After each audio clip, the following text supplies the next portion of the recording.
Dokter Gigi Yeni Yuliani MM Mars, dan Ketua Musholah Al-Kausar Bapak Hidayatullah.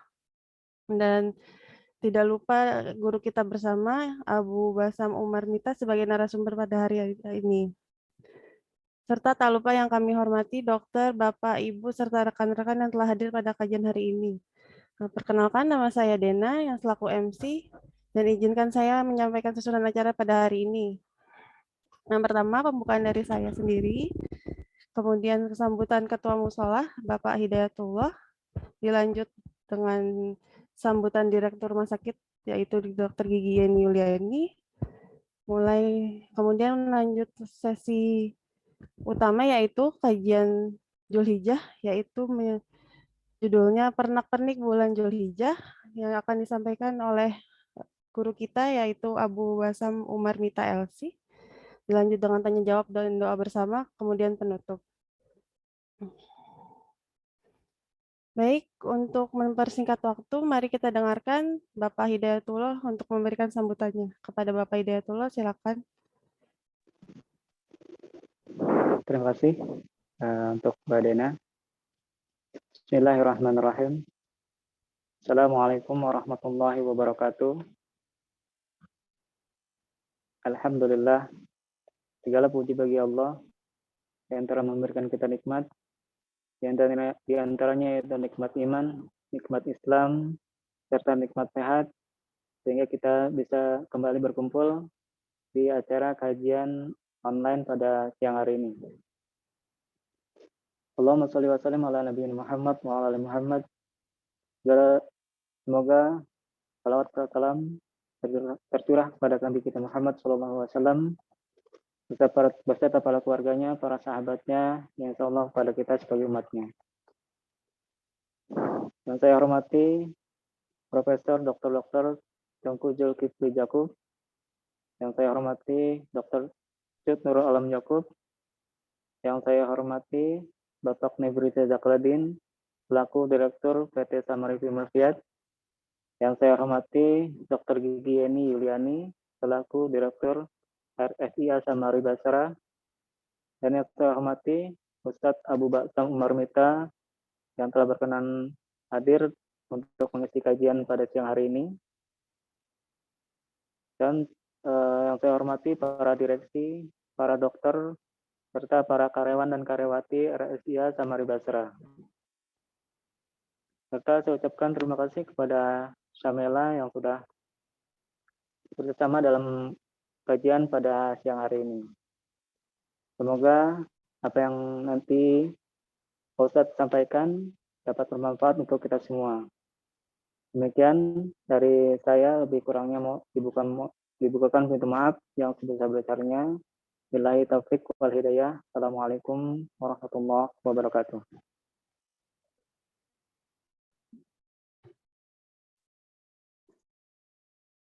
Waalaikumsalam warahmatullahi wabarakatuh. Terima kasih kepada Pak Dayat atas sambutannya.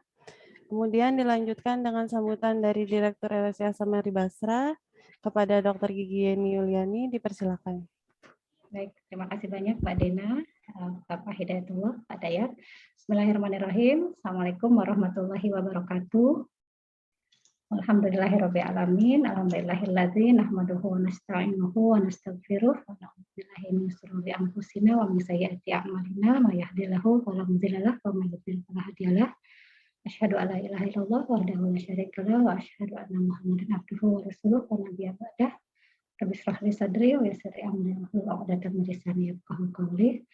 Segala puji syukur kita panjatkan kepada Allah Subhanahu wa taala pada hari ini, hari bersejarah untuk kami, di mana kami dapat berkolaborasi langsung dengan Ustadz Abu Basam Umar Mita LC dan tim Syamila Sheris pada kesempatan kali ini dalam keadaan sehat walafiat insya Allah dan dalam keberkahan insya Allah.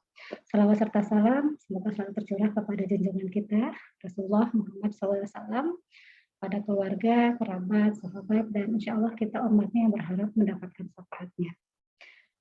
Yang kami hormati jajaran direksi PT Samari Fimersiat dan keluarga besar Rumah Sakit Ibu dan Anak Samari Basra, narasumber Ustadz Abu Basam Umar Mita LC beserta manajemen tim Syamila, profesor dan para dokter yang telah bergabung pada kajian hari ini, para pegawai, keluarga besar Rumah Sakit Ibu dan Anak Samari Basra, serta peserta kajian yang insya Allah dimuliakan Allah.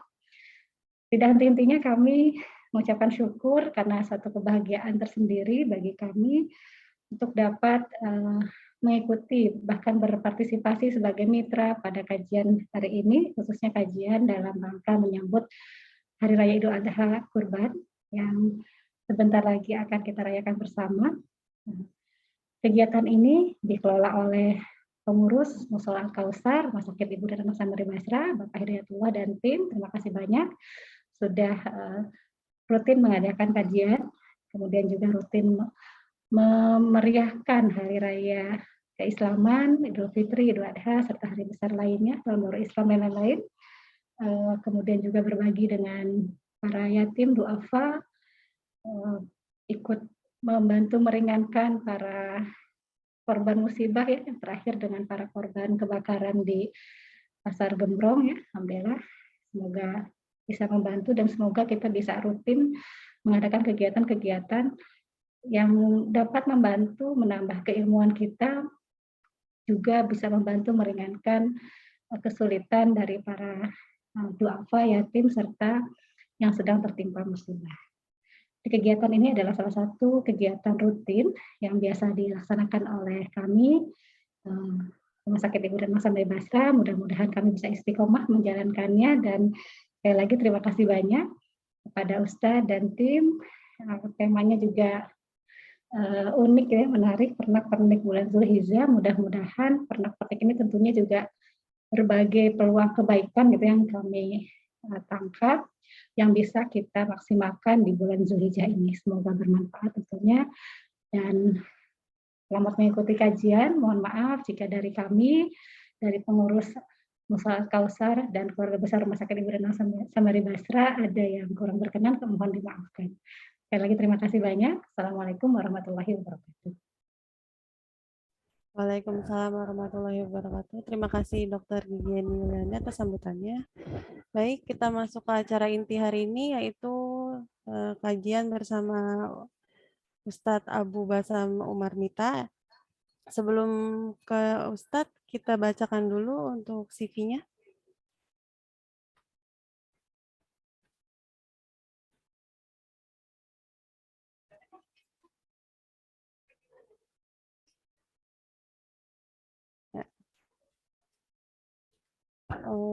Narasumber hari ini yaitu Abu Basam Umar Mita LC, yaitu penceramah, lahir di Kudus pada tanggal 14 Mei 1979, ayah dari 7 orang anak, menamatkan pendidikan di Universitas Islam Muhammad bin Saud atau LIPIA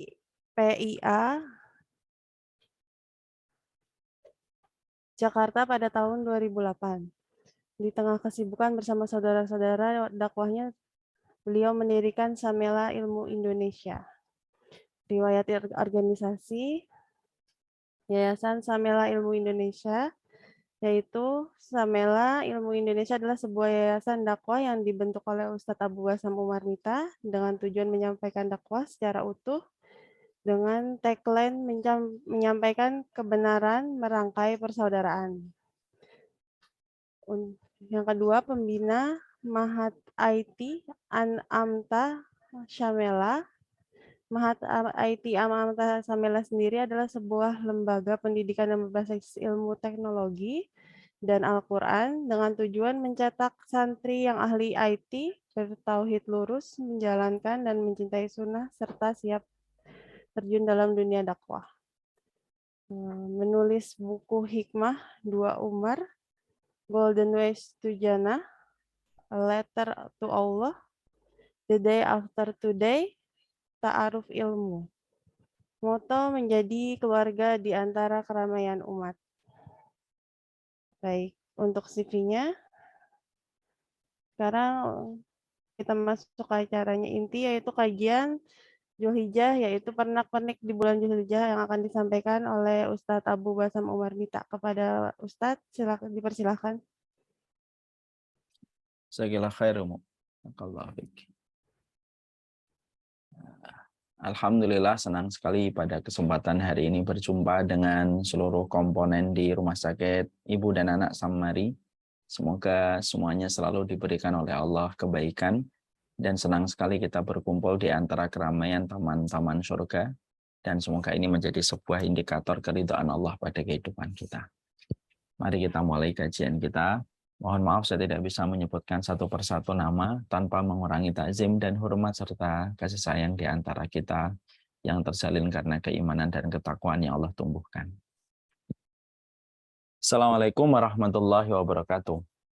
Innal hamdalillah wassalatu wassalamu ala Rasulillah wa ala alihi wa sahbihi wa man tabi'ahum bi ihsan ila yaumil qiyamah. Kepada seluruh para penuntut ilmu dimanapun kita berada, yang semoga kita senantiasa diberikan kesehatan dan Allah memberikan keberkahan, yang tidak kalah pentingnya semoga Allah memberikan kepada kita afiat. Banyak orang menyangka sehat itu afiat, padahal sehat dan afiat itu sesuatu yang berbeda. Sehat itu belum tentu afiat, dan afiat itu pasti sehat. Sehat itu belum tentu aman, sehat itu belum tentu tenang, sehat itu belum tentu tenang. Maka itulah yang dinamakan sehat. Beda dengan afiah. Afiah itu sehat diiringi dengan ketenangan, diiringi dengan keamanan, diiringi dengan kelapangan. Maka itulah yang disebut dengan afiah. Makanya ketika Nabi berdialog dengan Ibnu Abbas, maka Nabi mengajarkan sebuah dialog, mengajarkan sebuah doa. Doa yang pendek tetapi mencakup semua pokok kebaikan kita di dalam kehidupan.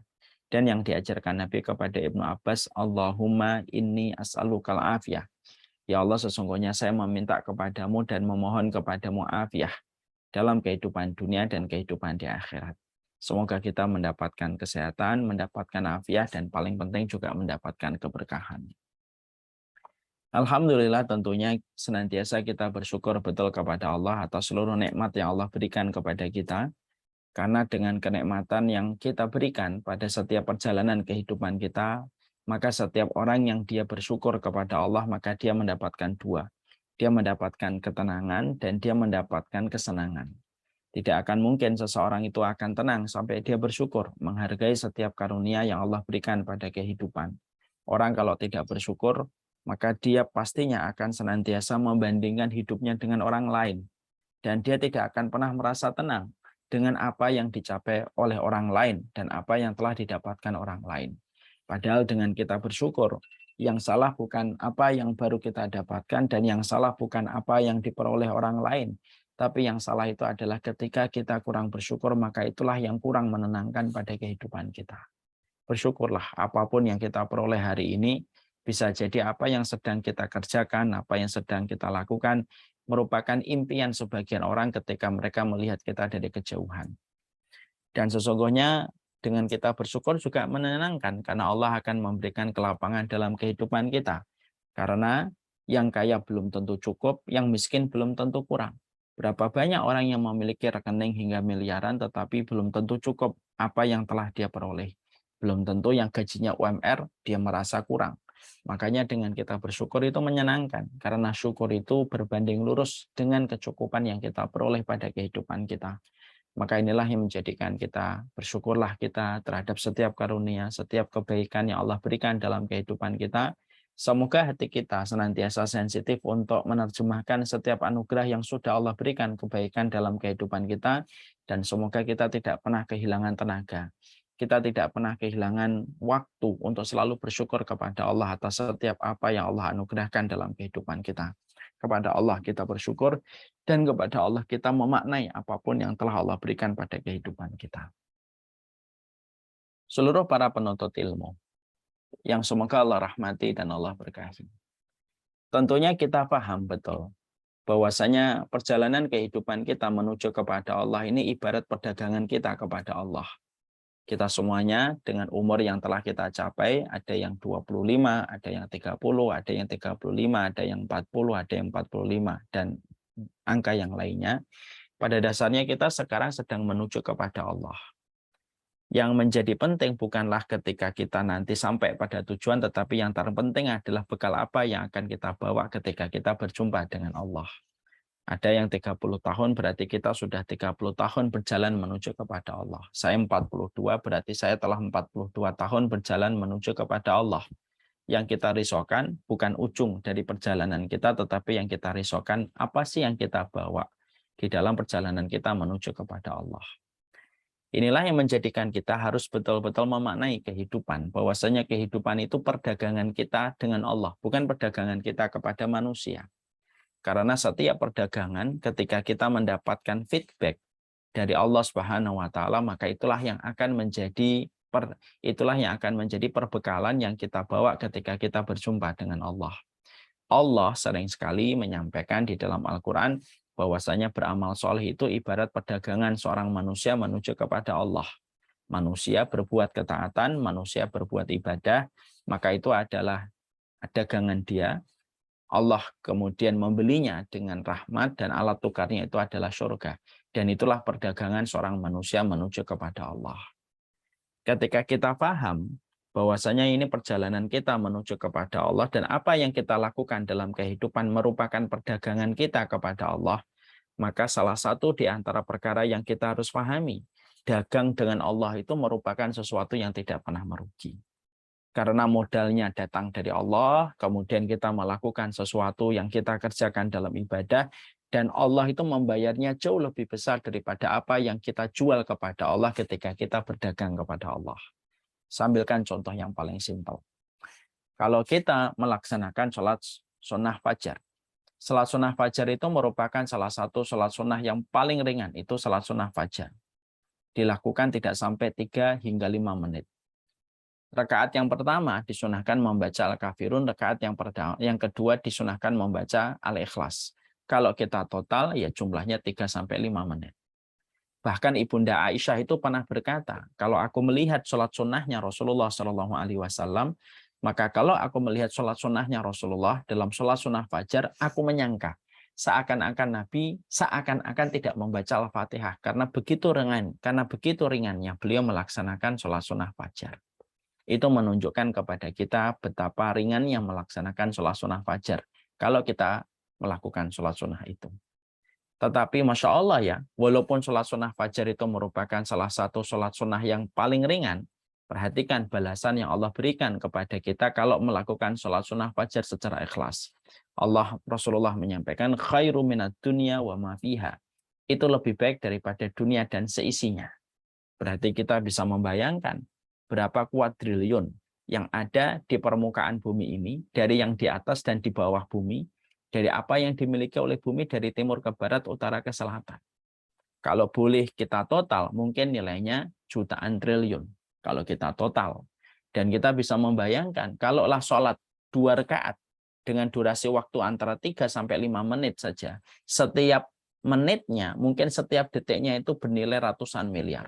Bahkan bernilai ratusan triliun. Setiap menitnya. Bahkan setiap detiknya bisa nilainya ratusan miliar.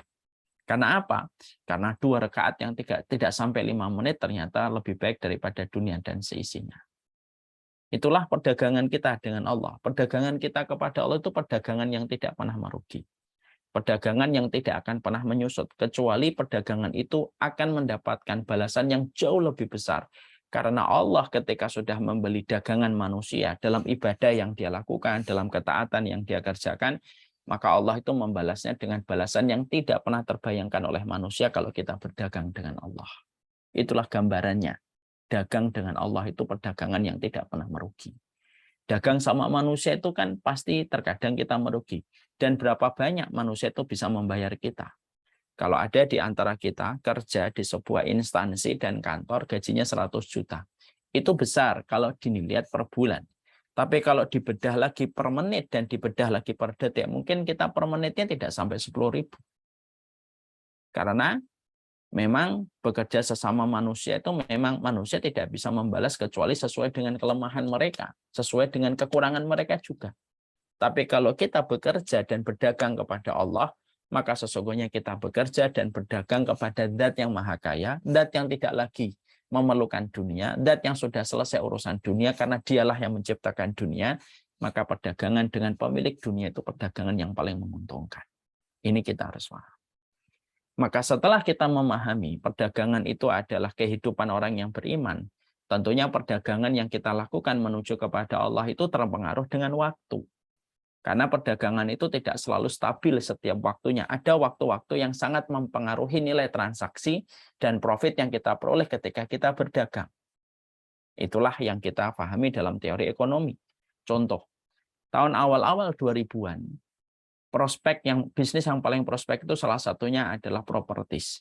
Properti itu ketika tahun di awal 2000-an itu properti luar biasa. Kita beli 100 juta, kembali uangnya bisa 300 juta dalam bentuk properti. Karena pada saat itu orang sedang hype betul untuk memiliki rumah. Dan kondisi rumah dan tanah itu begitu luar biasa kuatnya dan begitu mahalnya. Orang rebutan properti. Tapi kalau kita jualan properti hari ini, tentunya nilainya properti tidak sebagaimana nilai properti tahun awal 2000-an. Karena sekarang sedang turun. Orang jual tanah dibanting harganya pun kalau kejual sudah alhamdulillah. Karena orang rata-rata menahan uangnya dan tidak membeli properti dan tidak membeli tanah. Maka disitulah kita paham waktu dan kondisi sangat mempengaruhi nilai profit yang kita putar dalam bisnis dan dagang. Sama, perdagangan kita kepada Allah ini juga merupakan sesuatu yang sangat terpengaruh dengan waktu. Jangan kita memejamkan mata seakan-akan kita tidak tahu bahwasanya waktu sangat mempengaruhi ibadah kita dan transaksi kita dan profit yang kita dapatkan di sisi Allah. Ambil contoh, kita berdoa 2:30 subuh dengan berdoa jam 1 siang sekarang. Itu tidak sama di sisi Allah. Karena berdoa 1/3 malam itu begitu nyaring terdengar di sisi Allah daripada berdoa jam 1 siang.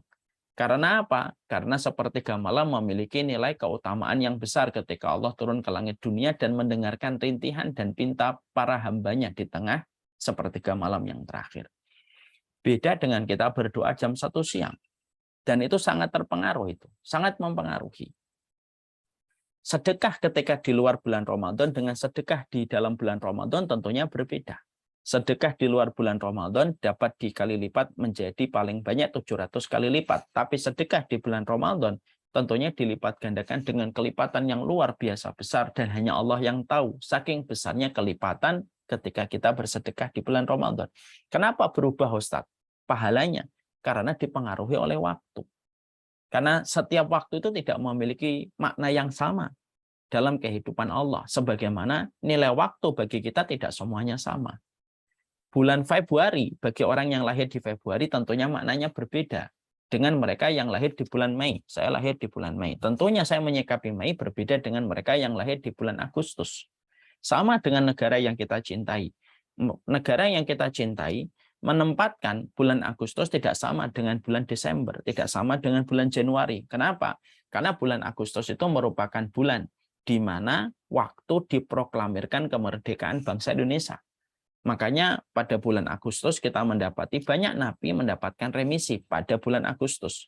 Karena histori yang dimiliki negara kita pada bulan Agustus yang tidak bisa disamakan dengan bulan Desember, Januari, ataupun Februari. Maka sama ketika kita berdagang dengan Allah, menuju kepada Allah dalam perjalanan kita, meraih rahmatnya Allah, supaya rahmat itu mendapatkan keberkahan di sisi kehidupan akhirat kita, maka sesungguhnya kita harus paham. Ada waktu-waktu yang dapat dikategorikan waktu prime time di dalam kita melakukan transaksi kita kepada Allah, di mana semua ketaatan yang dilakukan pada waktu-waktu yang luar biasa ini sangat mempengaruhi pemberat mizan kebaikan kita nanti ketika dihadapkan kepada Allah. Karena tidak setiap waktu itu prime time. Tidak setiap waktu itu golden time di hadapan Allah. Dan sesungguhnya sebagaimana televisi, tidak semua waktu itu prime time. Waktu jam 1 siang beda dengan waktu habis Isya.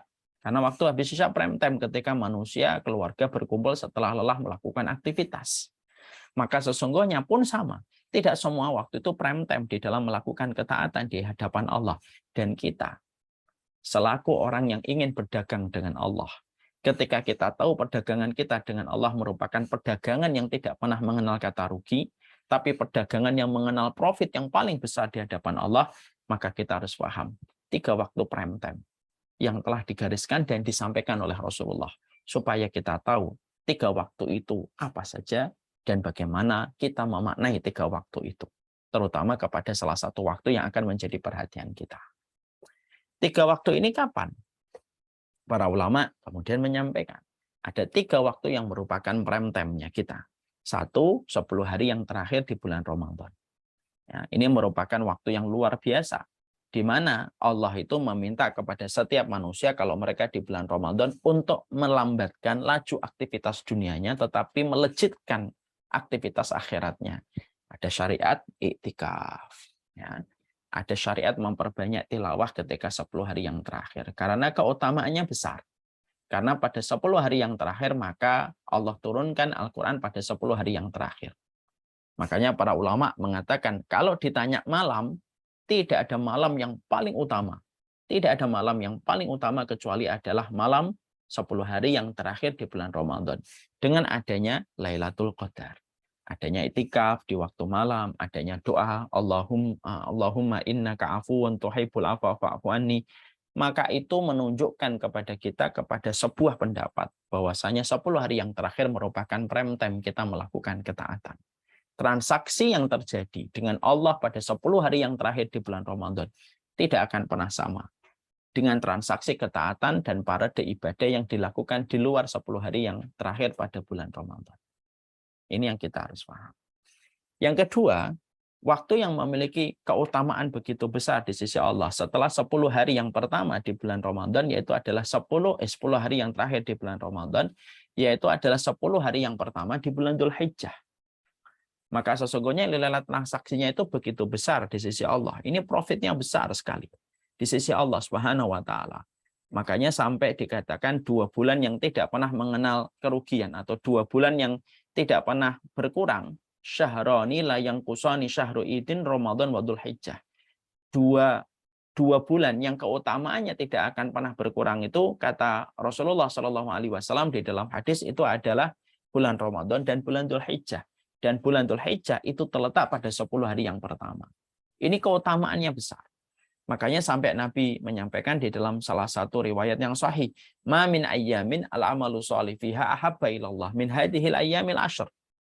Tidak ada satu amalan yang paling dicintai oleh Allah, paling Allah ridhoi, kecuali ketaatan dan amalan yang dilakukan pada 10 hari yang pertama di bulan Dzulhijjah. Saking besarnya kecintaan Allah kepada amal yang dilakukan pada 10 hari yang pertama di bulan Dzulhijjah. Para sahabat ketika mendapati Nabi menyebutkan dalam bentuk ismu tafdil, superlatif, tidak ada amalan yang paling Allah cintai. Nabi menggunakan ahabbal a'mal. Amal yang paling dicintai oleh Allah. Para sahabat langsung terfikir dengan jihad. Karena jihad itu merupakan puncak amalan Islam. Maka para sahabat kemudian berkata, "Walal jihad ya Rasulullah." Apakah orang yang berjihad, yang melakukan puncak amalan dalam kehidupan iman, itu pun tidak mampu menandingi orang yang beramal pada 10 hari yang pertama di bulan Dzulhijjah? Maka Nabi menjawab, walal jihad fisabilillah. Bahkan jihad pun tidak mampu menandingi orang yang sedang meramaikan dengan parade ketaatan di 10 hari yang pertama di bulan Dzulhijjah. Kemudian Nabi memberikan keterangan khusus, illa kharaja bi nafsihi wa malihi falam yarji minhu dzalika syai'un.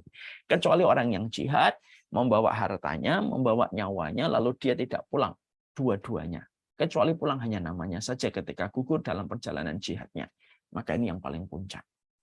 Artinya ini merupakan 10 amal, ini merupakan sebuah waktu prime time. Di mana kalau boleh saya menyampaikan tidak ada sinar mentari yang paling terik, yang paling dicintai oleh Allah kecuali terik matahari yang terjadi pada 10 hari yang pertama di bulan Dzulhijjah. Sampai-sampai Allah roketkan amalan yang dilakukan pada 10 hari yang pertama di bulan Dzulhijjah itu Allah lejitkan, maka dia mengungguli keutamaan orang yang sedang berjihad ketika membela kalimat Allah. Padahal kita paham ya, jihad membela kalimat Allah di tempat peperangan itu bukan sesuatu yang ringan, tapi super berat. Tapi super beratnya orang yang berjihad itu pada waktu 10 hari, maka mereka trendingnya turun. Naik itu trending yang pertama adalah orang yang beramal dengan amalan-amalan yang dilakukan pada 10 hari yang pertama. Karena tidak ada trending topik pada 10 hari yang pertama. Tidak ada trending topik di sisi Allah. Kecuali adalah orang yang meramaikan amalan ketika pada 10 hari yang pertama di bulan Dzulhijjah. Mungkin ada yang bertanya, mana yang lebih utama Ustaz, 10 hari yang terakhir di bulan Ramadan atau 10 hari yang pertama di bulan Dzulhijjah? Para ulama ahlul ilmi berbeda pendapat. Ada yang mengatakan yang paling utama 10 hari yang terakhir di bulan Ramadan. Ada sebagian ulama yang mengatakan yang paling utama 10 hari yang pertama di bulan Dzulhijjah. Kalau saya mengambil pendapat jamu yang menggabungkan. Kalau dilihat malam, tidak ada malam yang paling utama kecuali malam 10 hari yang terakhir di bulan Ramadan. Kalau melihat siangnya, teriknya, maka tidak ada siang yang paling Allah cintai kecuali siang pada waktu di bulan Dzulhijjah, 10 hari yang pertama. Dan itu menunjukkan kepada kita keutamaan yang gede banget yang kita peroleh dan kita dapatkan ketika kita diberikan kesempatan berjumpa dengan 10 hari yang pertama di bulan Dzulhijjah. Keutamaannya gede banget. Kemudian yang ketiga, prime time kita melakukan ketaatan itu terletak pada 10 hari yang pertama di bulan Muharram. Nah, jadi 10 yang pertama dari Dzulqa'dah, Dzulhijjah, kemudian nanti Muharram. Habis ini kan Muharram. Maka Muharram itu merupakan salah satu prime time kita melakukan ketaatan. Makanya disebut Dzulhijjah, Dzulqa'dah, kemudian di Asyurul Muharram, kemudian Rajab disebut Asyurul Hurum, yaitu bulan-bulan yang Allah hormati, bulan-bulan yang Allah haramkan berbagai macam peperangan, dan bulan yang Allah lipat gandakan ketaatan, sebagaimana Allah melipat gandakan setiap dosa dan kemaksiatan yang dikerjakan dan dilakukan. Dan itulah yang kita dapatkan dan kita harus paham. Kita sebagai pedagang, ketaatan kita sebagai barang dagangan kita, Allah pembelinya, nilai tukarnya adalah rahmat dan surganya Allah, maka sesungguhnya setiap pebisnis yang berbisnis dengan Allah, mereka harus paham betapa besarnya Allah itu memberikan kesempatan bagi kita berdagang dengan Allah ketika kita pada waktu 10 hari yang pertama di bulan Dzulhijjah, karena bulan Dzulhijjah itu bukan bulan yang biasa, tetapi merupakan bulan yang luar biasa. Profitnya di sisi Allah, pahalanya di sisi Allah, dan tentunya histori yang sangat tinggi yang dimiliki oleh bulan Dzulhijjah sebagaimana histori dan sejarah yang dimiliki oleh bulan Ramadan dan bulan Muharram. Nah, tentunya kita paham ya, kalau bulan Ramadan identik dengan Rasulullah. Karena Allah menurunkan Al-Quran pada malam Lailatul Qadar pada 10 hari yang terakhir di bulan Ramadan. Bulan Muharram identik dengan Nabi Musa. Karena Nabi Musa diselamatkan dari kejaran Fir'aun yang mengejarnya ketika Musa bersama dengan kaum beriman keluar dari kota Mesir berhadapan dengan laut. Di belakangnya pasukan Fir'aun. Itu terjadi pada tanggal 10 bulan Muharram. Bulan Dzulhijjah identik dengan bulan Dzulhijjah itu identik dengan bulannya Nabi Ibrahim dan Ismail, di mana di situ ada banyak pelajaran-pelajaran yang kita ambil dan kita dapatkan ketika kita menelusuri, menyelami salah satu bulan yang Allah jadikan bulan ini adalah bulan Asyurul Hurum, yang Allah jadikan setiap amalnya menjadi sebuah amal yang besar dan menggeser trending orang yang berjihad ketika orang beramal melakukan ketaatan pada waktu 10 hari yang pertama di bulan Dzulhijjah. Tentunya dia memiliki histori yang kita patut mengambil pelajaran di dalamnya. Sebelum kita mengambil pelajaran di dalamnya, saya ingin menyampaikan apa sunnah yang harus kita perhatikan ketika kita melewati hari-hari kita berada pada 10 hari yang pertama di bulan Dzulhijjah. Apa sih yang kita harus lakukan, apa yang harus kita kerjakan, apa yang harus kita maksimalkan ketika kita berada pada 10 hari yang pertama di bulan Dzulhijjah. Maka ada beberapa hal yang kita harus perhatikan supaya sunnah ini tidak terlalaikan dan supaya syariat ini tidak terlupakan di dalam kehidupan kita, keluarga kita, dan kolega-kolega kita, dan tempat kita bekerja. Terutama kalau kita bekerja di tempat yang mendukung kita untuk melakukan ketaatan dan ibadah, itu merupakan sebuah nilai dari sebuah anugerah yang besar. Dengan itu akhirnya kita bisa melakukan secara kolektif bersama dengan teman-teman kita.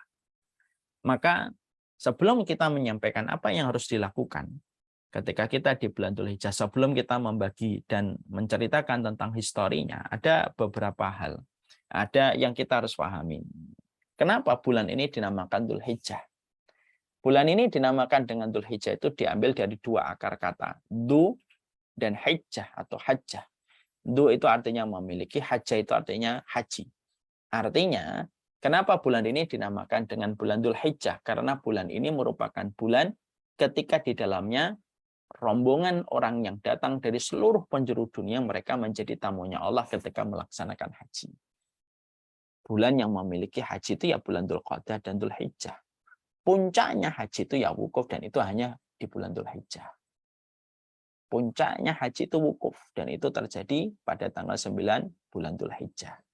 Maka itulah kenapa dinamakan bulan ini dengan bulan Dzulhijjah. Diambil dari kata Dzu yang artinya memiliki, hijjah yang diambil kata hajjah yang artinya adalah orang yang sedang melakukan perjalanan haji. Setelah kita paham arti dari Dzulhijjah, apa yang harus kita lakukan dan kita kerjakan? Maka yang pertama yang harus kita perhatikan, dan ini termasuk salah satu sunnah yang dilupakan, dan termasuk salah satu sunnah yang dilalaikan oleh banyak manusia ketika mereka berada pada bulan Dzulhijjah. Yang pertama adalah memperbanyak takbir. Karena takbir itu terbagi menjadi dua. Ada takbir mutlak, ada takbir muqayyad. Takbir itu ada yang pertama, yaitu takbir mutlak. Takbir yang diucapkan, disenandungkan, tidak terikat kepada waktu dan tidak terikat kepada kondisi apapun. Ini namanya takbir mutlak. Allahu Akbar, Allahu Akbar, Allahu Akbar. La ilaha illallah, wallahu akbar. Maka pada tanggal 1 sampai tanggal 9, dari tanggal 1 sampai tanggal 9, maka kita disunahkan untuk memperbanyak takbir yang dinamakan dengan takbir mutlak. Kapan saja. Pagi, siang, sore, duha, tengah malam, kita memperbanyak takbir kita. Lirih. Allahu Akbar, Allahu Akbar, Allahu Akbar. La ilaha illallah, wallahu akbar. Allahu akbar walillahil hamd. Dan itu merupakan salah satu di antara sunnah kebiasaan Rasulullah SAW yang ditiru oleh para sahabat. Makanya Abu Hurairah, Ibnu Umar, kalau di bulan Dzulhijjah, maka mereka keluar masuk pasar sembari mereka bertakbir untuk memasyarakatkan sunnah yang diajarkan oleh Rasulullah SAW. Maka kita disunahkan untuk memperbanyak takbir dimanapun kita berada. Kalau memang kita belum bisa dengan bersuara keras karena mungkin masyarakat cenderung nanti reaktif ya melihat ada orang takbir ketika masih belum Idul Adha mendekat, maka kita boleh lirih saja. Allahu Akbar, Allahu Akbar. La ilaha illallah, wallahu akbar, Allahu akbar walillahil hamd. Ya, para dokter, para tenaga kesehatan, kayak tadi ada Ummu Yeni, sembari beliau di kantor, sembari beliau duduk di tempat aktivitas beliau, sembari kemudian kita bertakbir. Allahu Akbar, Allahu Akbar.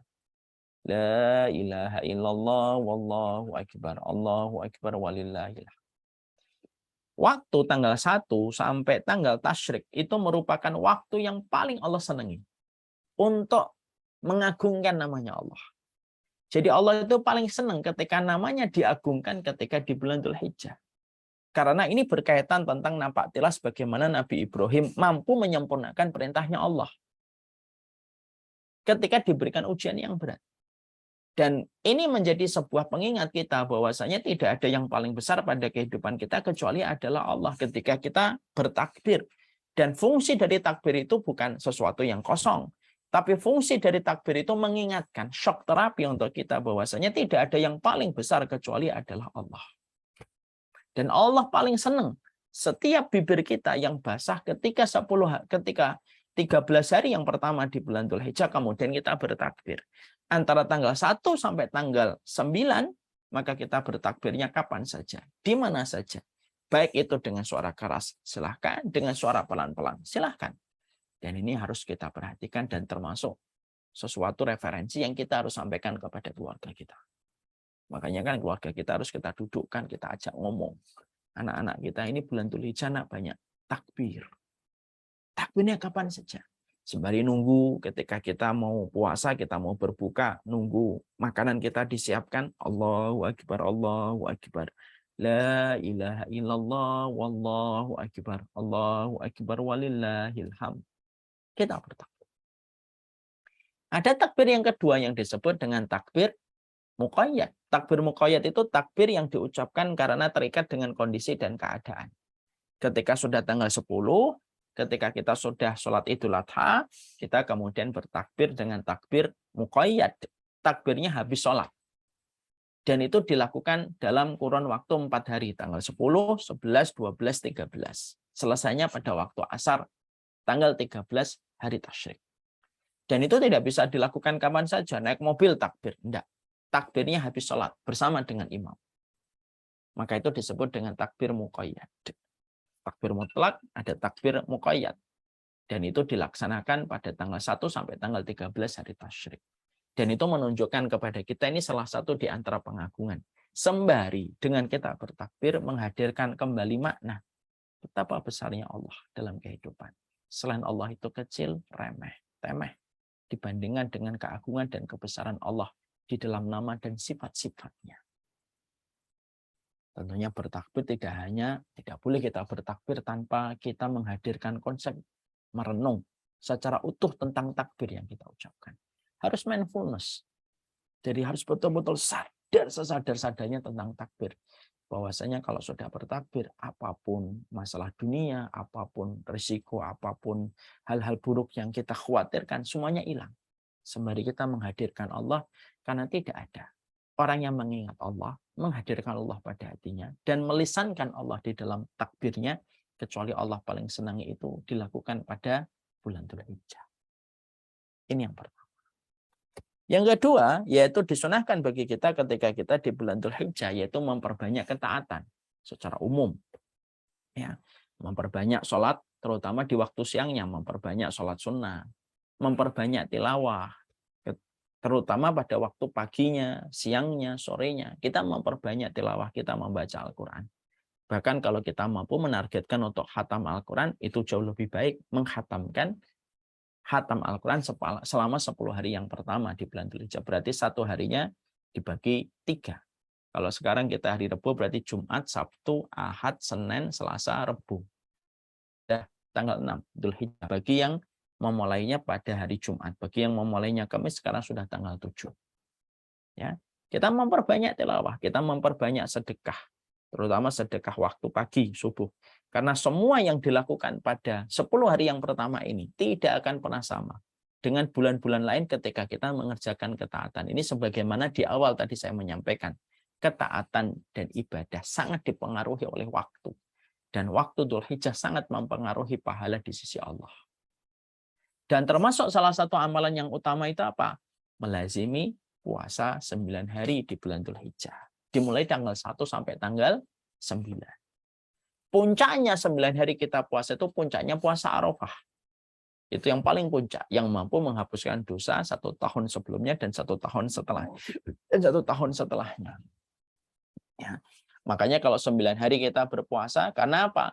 Terik matahari yang membakar tenggorokan kita, membakar dan mengosongkan perut kita dan lambung kita, lalu kita kosongkan, kita kalahkan, kita gencat nafsunya untuk tidak membasahi kerongkongan kita dan tidak memenuhi lambung kita karena Allah, maka transaksinya kalau ikhlas dibayar kontan oleh Allah setara dengan orang yang mampu mengungguli orang yang sedang berjihad di jalan Allah. Sekali lagi, trending amal paling puncak kalau di 10 hari yang pertama di bulan Dzulhijjah yang mengalahkan amalan jihad itu apa? Mereka yang melakukan ketaatan secara umum, sedekahnya, sholatnya, tilawahnya, dan puasanya. Saya tidak mampu puasa 9 hari, Ustaz. Saya nggak mampu puasa 9 hari. Apakah boleh saya puasa 8 hari? Silahkan. Saya tidak mampu 8 hari, Ustaz. Saya boleh puasa 6 hari? Silahkan. Saya tidak mampu 5 hari, Ustaz. Saya puasanya 3 hari. Silahkan. Ya. Saya mampu 3 hari, Ustaz. Saya tidak bisa 3 hari, 2 hari. Silahkan. 3 hari lebih baik daripada 2 hari. 5 hari lebih baik dari 4 hari. Kalaupun tidak bisa, 1 hari aja pas Arafah. Saya cuma bisanya pas puasa Arafah doang. Silakan. 1 hari lebih baik daripada tidak sama sekali. Walaupun yang paling baik, karena ini merupakan trending amal yang paling puncak. Kalau bisa ya dari awal kita memperbanyak seluruh ketaatan kita pada 10 hari yang pertama. Karena sekali lagi, ketaatan ini menggeser trendingnya jihad di sisi Allah ketika pada 10 hari yang pertama. Di mana kalau 10 hari yang pertama sudah lewat, kembali itu naik kembali. Trending amal di sisi Allah yang paling besar itu adalah orang yang berjihad membela kalimat Allah. Dan amalan-amalan yang lain itu ada di bawahnya. Makanya disebut ini prime time. Yang tidak akan terulang dalam 1 tahun 2 kali. Hanya sekali. Dan kita sedang berada pada waktu itu. Yang saya yakin, orang-orang yang di kuburan itu kalau tahu betapa besarnya keutamaan yang ada pada waktu 10 hari yang pertama bulan Dzulhijjah, Kalau mereka mampu, tentunya mereka ingin bangun untuk memakmurkan 10 hari yang pertama di bulan Dzulhijjah. Karena saking gedenya keuntungan yang didapatkan ketika kita bertransaksi kepada Allah pada 9 hari, pada 10 hari ini. Maka dari seluruh rangkaian ketaatan itu, puncaknya apa? Puncaknya adalah ketika kita berkorban. Pada tanggal 10 atau dipotong pada tanggal 11 atau dipotong pada tanggal 12, silahkan. Selama pada hari tasyrik itu puncaknya. Dan sesungguhnya ketika kita berkorban ini merupakan amalan gede banget. Yang nyampe la yanallahu luhumuha waladima walakin yanaluhu taqwa. Enggak akan nyampe darah, tapi yang nyampe itu ketakwaan kita ketika memberikan bukti kita bahwasanya kita berkorban itu korban yang terbaik. Kita kan korban, puncaknya itu perayaannya itu berkorban. Dan maaf ya, kalau ada orang dia memiliki uang 10 juta, lalu dia infak pada tanggal 10 Dzulhijjah, dia infak 10 juta untuk masjid. Dibandingkan dengan orang yang korban dengan satu kambing yang harganya 3 juta atau 4 juta, lebih utama yang kambing daripada yang infak 10 juta. Khusus pada tanggal 10, 11, 12, dan 13. Kenapa? Itu puncak dari sebuah simbolisasi ibadah yang pernah dilakukan Nabi Ibrahim dan Nabi Ismail. Lalu kita berkorban puncaknya. Makanya Masya Allah, di dalam satu riwayat yang sahih disebutkan, ma min ayyamin ahabba ilallahi min ihraqid dam illa hadhil ayyam. Tidak ada satu aktivitas yang paling Allah cintai yang terjadi pada tanggal 10, 11, 12, dan 13 kecuali mengalirkan darah semata-mata untuk Allah di dalam mensyariatkan ibadah korban. Dan disampaikan oleh Rasulullah SAW bahwasanya siapapun yang menyembelih korban itu, maka sebelum darahnya itu membasahi permukaan bumi, kata Rasulullah, maka sudah disimpan di sisi Allah menjadi tanda bukti kecintaan dia kepada Allah ketika dia berkorban. Makanya di akhir hadis itu Rasulullah SAW menyampaikan, fatibu bihi nafsan. Maka perbaikilah cara kamu berkorban kepada Allah ketika pada waktu 10, pada tanggal 10, 11, 12, dan 13 Dzulhijjah. Karena itulah tanda bukti yang akan disimpan oleh Allah. Kamu akan membawa rambutnya, kamu akan membawa kuku dari binatang yang kamu sembelih semata-mata karena Allah. Itu puncaknya di situ. Dan ini merupakan salah satu amal yang hendaknya menjadi perhatian besar oleh kita. Makanya Masya Allah ya, kita dari Ramadan sampai di bulan Dzulhijjah melewati 2 bulan. Syawal, Dzulqa'dah. Mungkin Ramadan, moga-moga sudah menghapuskan dosa-dosa kita sebelum Ramadan. Tapi setelah ditinggalkan Ramadan, jujur, mungkin ketaatan kita tidak sebesar semangat kita ketika di bulan Ramadan. Taatnya kita mulai turun itu di bulan Syawal. Dosa-dosa kita sudah mulai ramai lagi. Maka ketika kita ada terbentang jarak 2 bulan sebelum datangnya bulan Dzulhijjah, ini seakan-akan menjadi sebuah pemberian indah dari Allah. Kamu menyelesaikan bulan Ramadan, lalu kamu menginjakkan kaki di bulan Syawal, lalu kamu menginjakkan kaki di bulan Dzulqa'dah, dan mungkin banyak dosa yang kita lakukan selama 2 bulan ini setelah kita ditinggalkan Ramadan, Allah datangkan kembali bulan Dzulhijjah. Dan bulan Dzulhijjah merupakan bulan salah satunya untuk menggugurkan dosa-dosa kita, karena ketaatan itu fungsinya untuk menggugurkan dosa dan menghapuskan kemaksiatan. Dan itu puncaknya pada tanggal 10 bulan Dzulhijjah ketika kita menyembelih korban. Ya, dan ini termasuk salah satu di antara hal yang kita harus perhatikan. Mungkin ada yang bertanya, Ustadz, nanti kalau kita puasa Arafah ngikutin mana? Ngikutin pemerintah atau ngikutin Saudi? Ini terjadi perbedaan nyata di antara para ahli ilmu. Ada yang mengatakan bahwasanya puasa Arafah itu berdasarkan miqat makani, ada yang berdasarkan miqat zamani. Kalau berdasarkan miqat makani, berarti berdasarkan orang yang wukuf. Dan memang sebagian para ulama berpendapat bahwasanya puasa Arafah berdasarkan orang yang sedang wukuf. Kalau ada yang berpendapat semacam itu, berarti puasa Arafahnya ngikutin penanggalan di Saudi kapan jamaah haji melaksanakan wukuf mereka.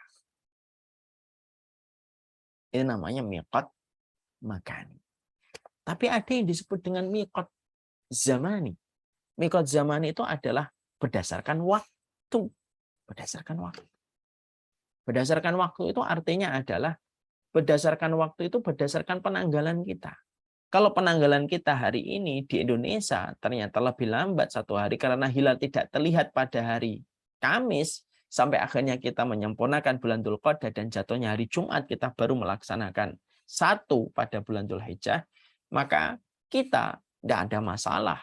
Puasa Arafahnya tanggal 9 di sini walaupun yang di sana sudah Idul Adha. Tidak ada masalah.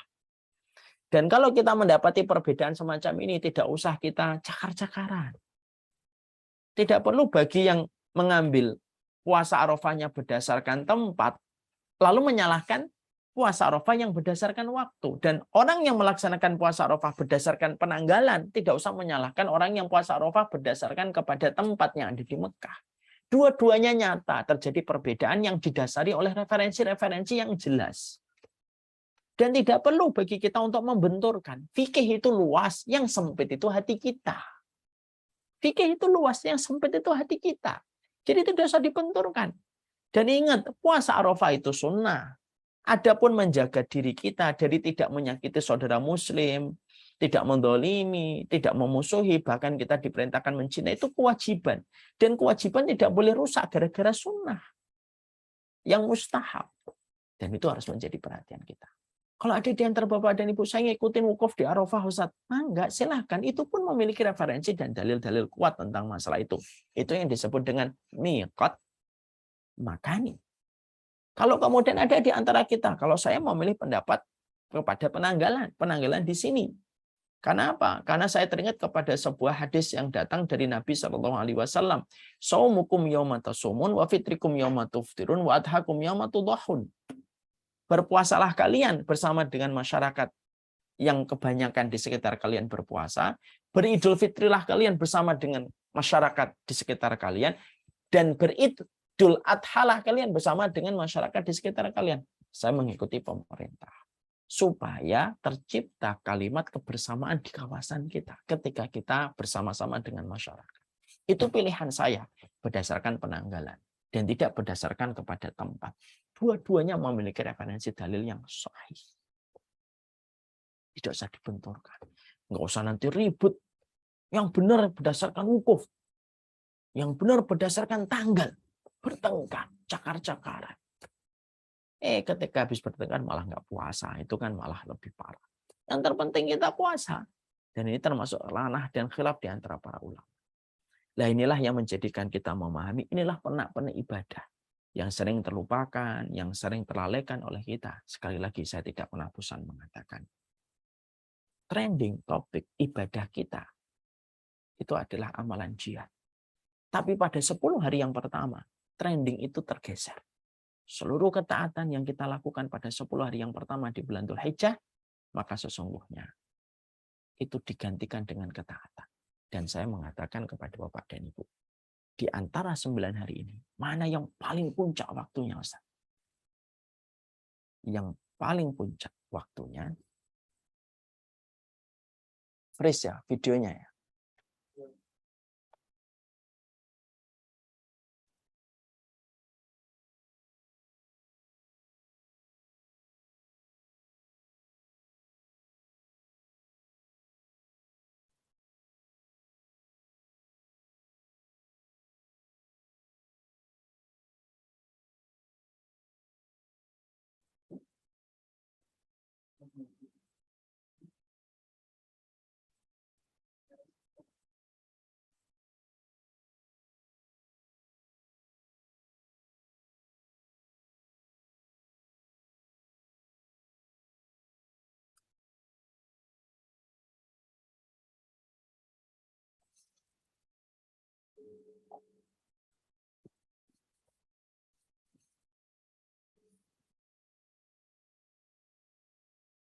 Sudah? Sudah nggak freeze lagi? Maka inilah yang menjadikan kita akhirnya memahami betul bahwasanya trending topiknya yang paling tinggi adalah orang yang beramal di bulan Dzulhijjah pada 10 hari yang pertama.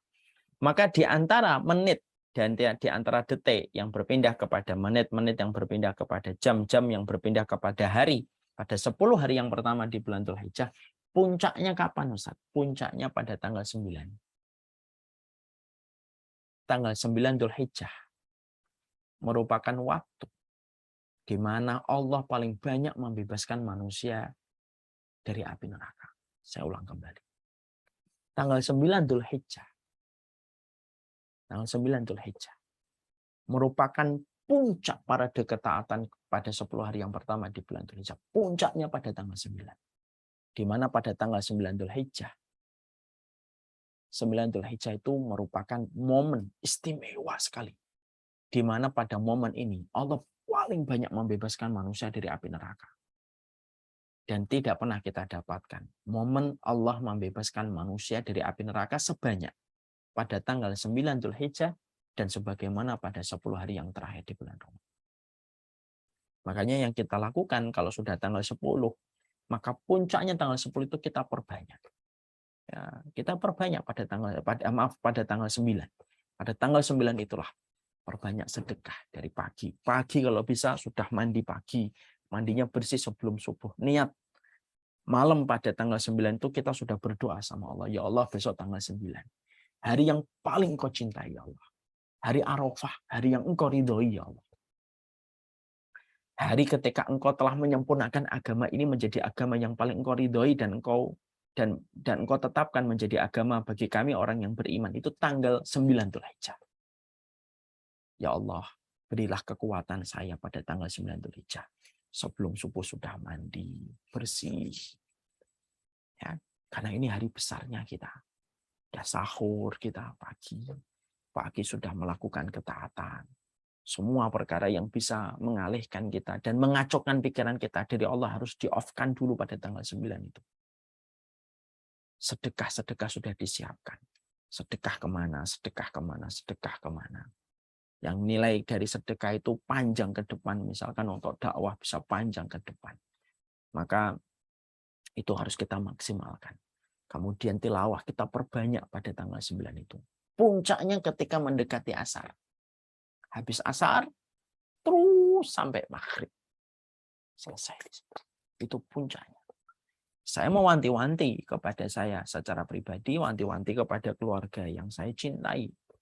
Pada tanggal 9 inilah hari besarnya kita. Sebelum tanggal 10-nya dengan Idul Adha. Karena Idul Adhanya kita tinggal mensyukuri dengan kita makan, kemudian makan daging bersama dengan fakir miskin. Tanggal 9-nya itu betul-betul kita kontemplasi dengan Allah. Dari malamnya, sebelum subuhnya kita sudah bangun. Kita sudah persiapkan, minyak wangi kita persiapkan. Itu hari Allah membebaskan manusia sebanyak-banyaknya dari api neraka. Pada hari itu, tilawahnya, Qur'annya, sedekahnya, tasbihnya, tahmidnya diperbanyak. Terus kalau bisa jangan tidur dulu. Sampai kemudian duhur. Duhur istirahat sebentar kalau memang letih. Digenjot lagi ketika jam 2 mendekati asar. Digenjot lagi ketika habis asar.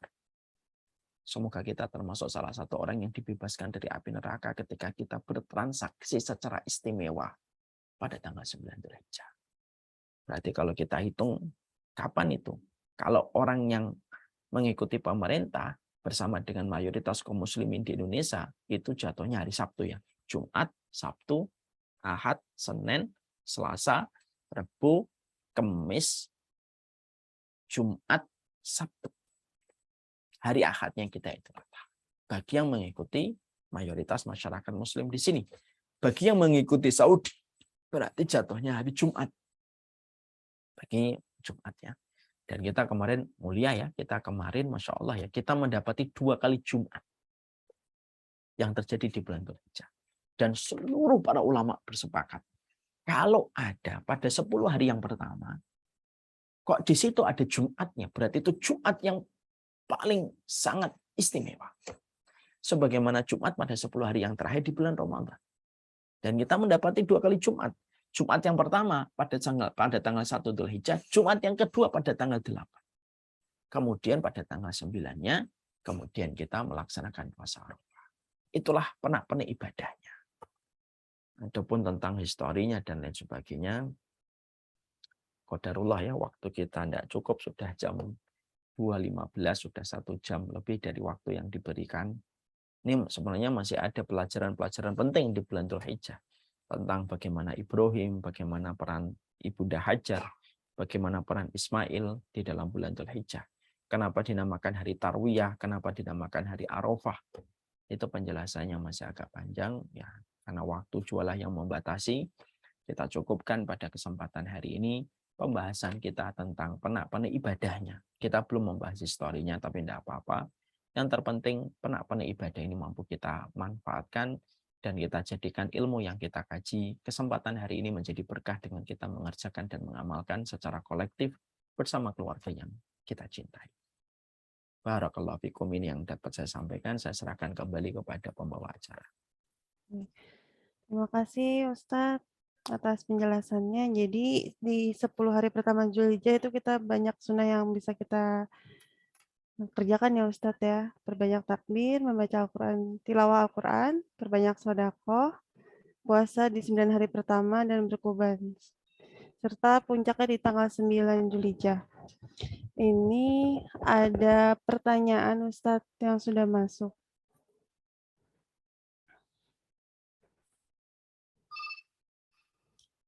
Assalamualaikum Ustadz. Semoga Allah jaga Ustadz bersama keluarga.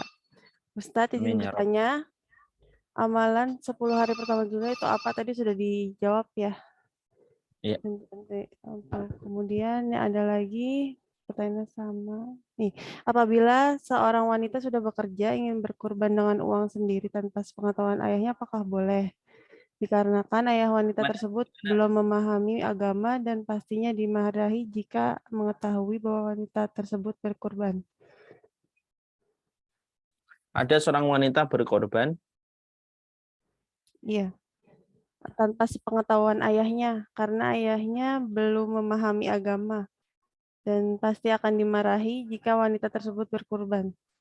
Gimana Ustadz pendapat? Apa alasan boleh dimarahi?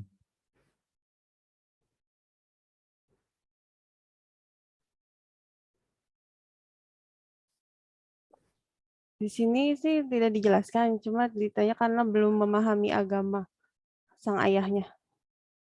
Kalau yang semacam itu, maka dilihat pada kondisinya. Kalau kemarahan dari ayah bisa membabi buta sampai mengancam keselamatan, ya lebih baik tidak usah berkorban dulu. Karena menjaga diri dari kecelakaan dan kematian itu lebih didahulukan daripada mengerjakan perkara yang sunnah. Karena berkorban itu sunnah, hukumnya tidak wajib. Itulah pendapat jumhur ulama. Tapi kalau hanya marah sesaat saja, maka tentunya bisa melaksanakan korban. Makanya saya belum tahu ini alasan apa yang menjadikan bapaknya marah sama anaknya ketika berkorban. Nah, ini kan harus jelas ya. Makanya jelasnya pertanyaan merupakan sebagian dari jawaban. Fahmu soal nisful ijabah. Wallahu a'lam bishawab. Baik, terima kasih Ustadz. Kemudian apakah ketika kepala keluarga berkurban, maka semua anggota keluarga juga tidak boleh memotong kuku dan rambut? Khusus hanya untuk kepala keluarganya dan tidak berlaku untuk anggota keluarga. Maka boleh istrinya potong rambut, potong kuku di depan suaminya, goda-godaan. Kamu enggak potong kuku ya, saya potong kuku nih ya, gitu. Boleh, enggak apa-apa kalau semacam itu. Kalau untuk sejarahnya sendiri kenapa nggak boleh potong kuku dan rambut, ada ceritanya nggak Ustaz? Saya belum tahu tentang hikmah itu. Mungkin hikmah itu merupakan bagian dari, mungkin hikmah itu adalah bagian dari cara syariat supaya kita betul-betul ikut membersamai korban kita. Jadi menghadirkan makna korban itu dengan kita menjaga apa yang tidak perlu kita potong. Dan baru kerasa ketika kita memotong anggota tubuh kita, yaitu kuku kita, rambut kita, bersamaan dengan korban yang sudah dipotong. Lebih kalau hikmahnya itu, kalau saya lihat, lebih supaya menghadirkan makna korban yang sudah akan kita berikan kepada Allah. Wallahu a'lam bishawab.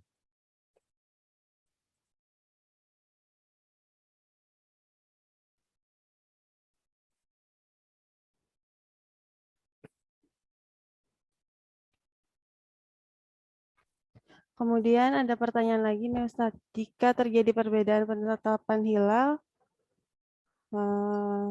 merasa khawatir haram akan saumnya yang di Arafat dan yang berbeda, bagaimana jika lebih baik saum saja daripada tidak yakin merasa haram mengerjakannya.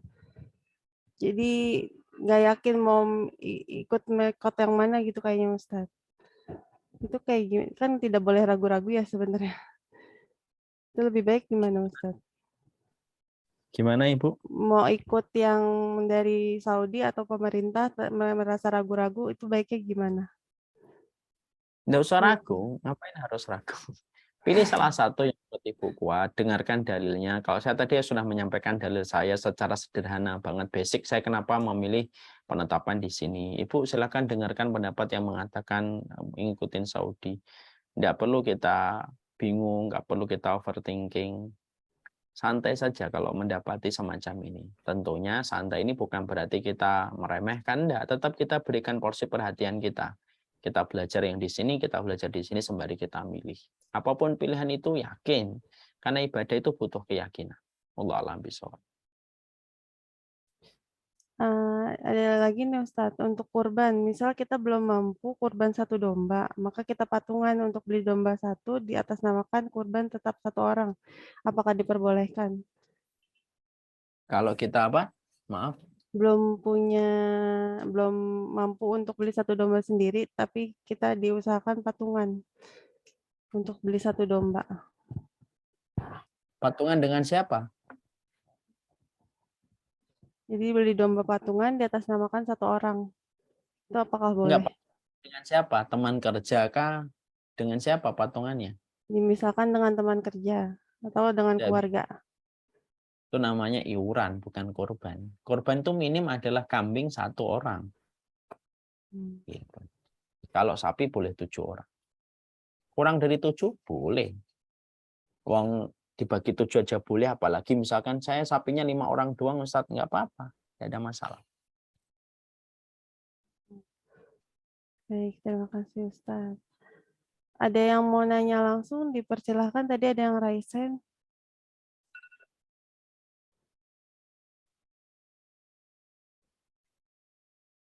Jadi Katanya tidak ada yang resen, Om. nggak ada raise hand. Kalau kajian tidak ada yang nanya, berarti 2 kemungkinan. Paham benar atau tidak paham, Sob? Insya Allah paham. Insya Allah.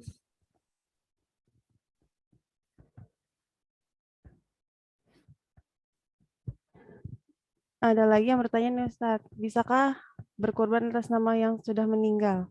Kita membelikan kambing untuk di atas namakan orang tua yang sudah meninggal, apakah diperbolehkan? Gini aja, niatnya gini aja.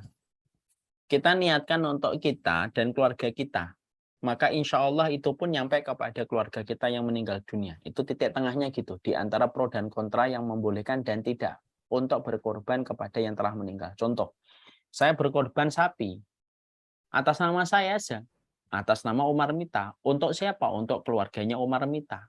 Maka termasuk keluarga saya itu siapa? Bapak ibu saya yang telah wafat. Kakak perempuan saya yang telah wafat kan keluarga saya. Apakah kalau mereka meninggal bukan keluarga saya? Enggak, tetap keluarga saya. Maka kayak Rasulullah ketika berkorban, ucapan Nabi, hadza min Muhammad li ali Muhammad. Ini dari Muhammad untuk keluarganya Muhammad.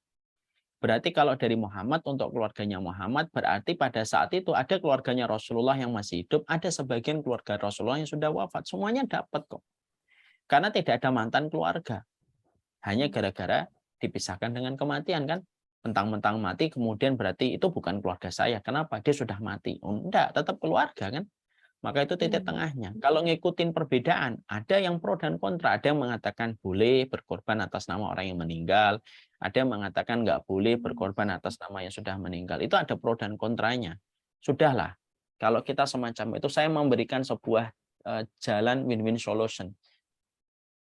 Win-win solusinya itu apa? Berkorban atas nama keluarga kita. Dan kita niatkan ya keluarga kita baik yang hidup ataupun yang meninggal. Itu lebih menenangkan. Dan itu tidak ada perbedaan di antara para ulama.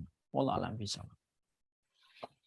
Baik Ustadz, saya boleh nanya untuk yang terakhir sesi pertanyaan. Ya. Terkait Silakan, Om. haji nih Ustadz. Saya suka lihat di poster-poster travel ya. Badal haji itu gimana ya penjelasannya Ustadz? Badal haji diperbolehkan sebagaimana dalam riwayat dari Syubromah. Rasulullah pernah Rasulullah pernah ketika beliau sedang tawaf gitu mendapati ada orang yang bertalbiyah labbaika an Syubromah. Lalu Nabi nanya, siapa Syubromah? Yang aku badalkan ya Rasulullah. Nabi cuma mengatakan, apa hajjasta anta? Kamu sudah haji belum? Belum ya Rasulullah. Hajj an nafsika sum haji an Syubromah. Kemudian Nabi mengatakan, kalau kamu membadalkan haji dulu, baru setelah itu kamu boleh membadalkan hajinya Syubromah. Berarti di situ kita mendapati dalil bahwasanya badal haji itu ada. Satu yang diperhatikan, badal haji itu satu orang untuk satu haji. Ini yang harus diperhatikan betul ya bagi mereka yang ingin membadalkan hajinya kepada seseorang. Pastikan orang itu amanah. Karena ini telah menjadi bisnis yang menggiurkan. Akhirnya badal haji. Satu orang bisa memegang 5 nama. Tidak bisa. Badal itu satu. Hanya untuk satu nama. Yang kedua, pastikan yang kita membadalkan haji kita orang yang paham syariat, paham ilmu, kesolih, itu lebih baik. Lebih baik lagi dari keturunannya. Apakah wajib anaknya, Ustaz? Tidak wajib. Bisa diwakilkan sama orang lain. Tapi yang paling utama memang anaknya sendiri yang membadalkan kalau anak itu sudah haji. Wallahu a'lam bishawab. Untuk yang dibadalkan harus yang sudah meninggal atau yang sudah tidak mampu haji, misalnya tuh uzur. Yang tidak mampu haji pun bisa dibadalkan, Om. Kalau memang sudah tidak mampu untuk haji, misalkan kakinya sudah tidak bisa dipakai berjalan, kondisi kesehatannya sudah tidak disarankan untuk melaksanakan haji, ya bisa dibadalkan. Wallahu a'lam bishawab. Baik. Terima kasih penjelasannya Ustadz. Sekian untuk kajian hari ini. Ustadz boleh bantu untuk doa penutupnya. Dipersilakan. Sebelum kita nutup dengan doa, perkenankan kami dari Samila Series menyampaikan sebuah teaser tentang kajian online kami, insya Allah di bulan Desember. Dan ini merupakan Samila Series yang ke-6. Mungkin ada yang sudah pernah ngikutin Samila Series-nya Samila. Ada Samila Series yang pertama, Journey with Quran. Samila Series yang kedua, From the Earth to Aras, tentang masalah tadabbur bacaan sholat. Samila Series yang ketiga, Letter to Allah, mengungkap doa 40 Rabbana yang ada di dalam Al-Quran. Samila Series yang keempat, The Day After You Die, menyingkap para durjana ketika mereka menuju kepada kematian. Samila Series yang kelima, The Homeland of Solihin, perjalanan pulang hamba beriman ke taman surga. Nah sekarang, Samila Series yang ke-6, yaitu adalah This is the End, perjalanan untuk meraih pelita pada gelapnya zaman fitnah. Tentunya kita paham fitnah ini semakin tebal. Banyak sekali narasi yang terus ditujukan kepada Islam dan kaum muslimin. Dan terkadang kita menjadi korbannya.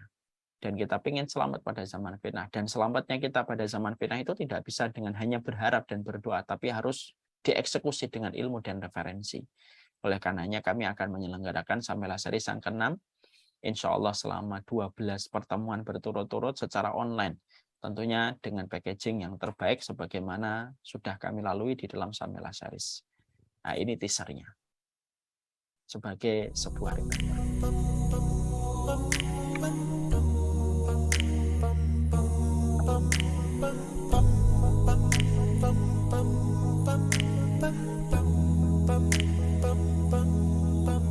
If I should ever leave this life, then this is my goodbye. No, I will always love you, and I won't ever leave your side. Please know that I did my best, and I've been nothing but blessed. I pray that we meet again in our new address. Oh yes, in heaven, with you every second, in the Prophet's presence.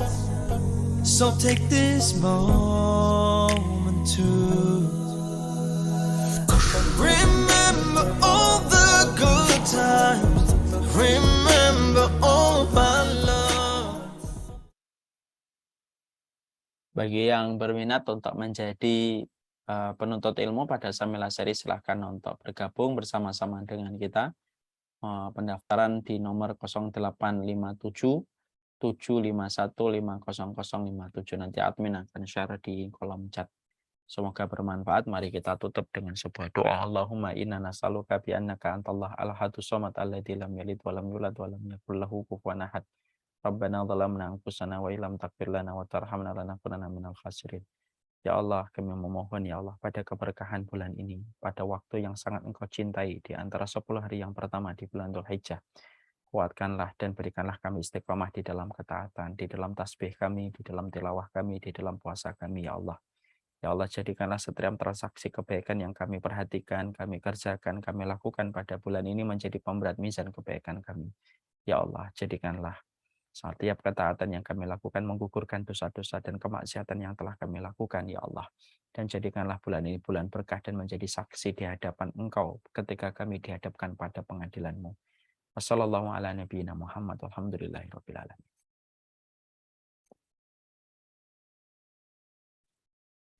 Baik, terima kasih Ustadz dan teman-teman dari Samela Series.